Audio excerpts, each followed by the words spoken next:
Hi guys, Jill here. Today I have a card for you featuring the Smile More stamp set from Altenew.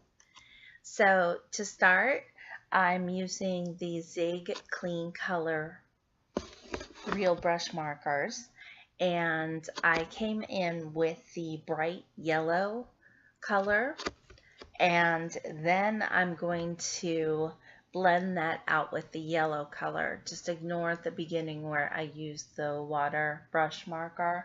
That didn't really work so well. You'll see it puts on a lot of water. And I tried that with the first few petals and it really bled out. I end up going back over those petals and adding in more color. So I found that I only needed the two colors throughout here, and I would normally go back in and add an accent color, maybe a brown. These flowers are cone flowers, so that's why I'd go back in with a deeper color. But this card is for not a challenge, but my homework at the Altenew Academy, which is the classes for Altenew. They do them every once in a while, and they're really fun, really inexpensive classes, and it's just altenewacademy.com.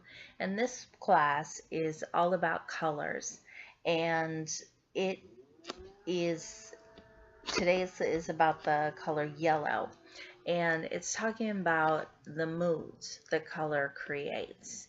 And yellow, what we're focusing on is how it creates the mood of energy, optimism, and cheer. So please check out the classes. I find them to be inspiring, a lot of fun, and they're really inexpensive. So anyway, I just thought I'd talk about that while I move through the flower doing the same thing over and over again. I've stamped this image in black with my VersaFine Onyx Black ink pad, excuse me, and I'm using my Bristol paper. This is from Strathmore, and as you can see, I've sped this up quite a bit. And so I'm just moving from petal to petal and blending out that color the same way on each petal.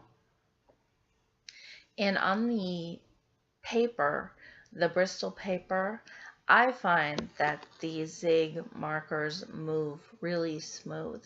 Now, there were quite a few people that had put this tip out there on YouTube. I don't know the exact person.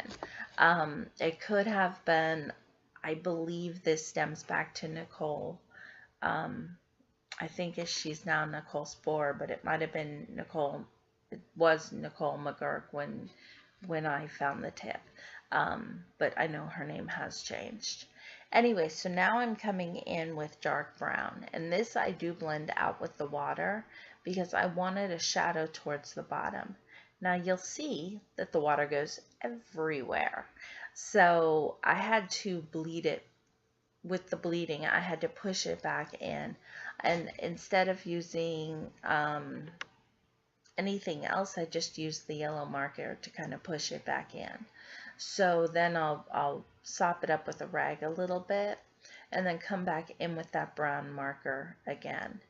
Now you're going to see that I don't show the whole process here. That's because my footage was cloudy. Don't know what I did. It had to be the settings.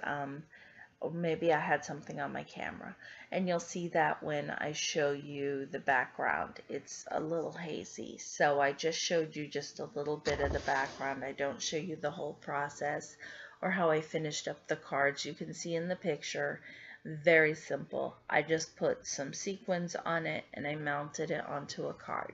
I did put a layer of fun foam on there. So that's where I go back and I darken up that center. And I do that with every one of the cards.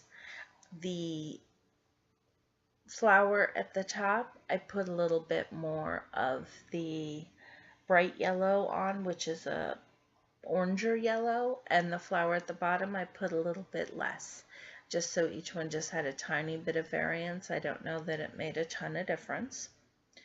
but that's what I did. So here I've really sped up the background and I only show you a little bit again because it's very grainy. But I just came in with the light blue and I put some down and I take my water brush because I do want this very watery and I spread it around. And it's as simple as that. And I did that all around the flowers. And I just spread it around until I have the whole background covered. So it's extremely simple. Now, as always, I have a supply list below. So if you want any of these products, you can just click the link. And if you like this video, I'd really appreciate it if you gave it a thumbs up. And if you have any questions or comments, please put those below. And as always, thanks for stopping by and have a great day.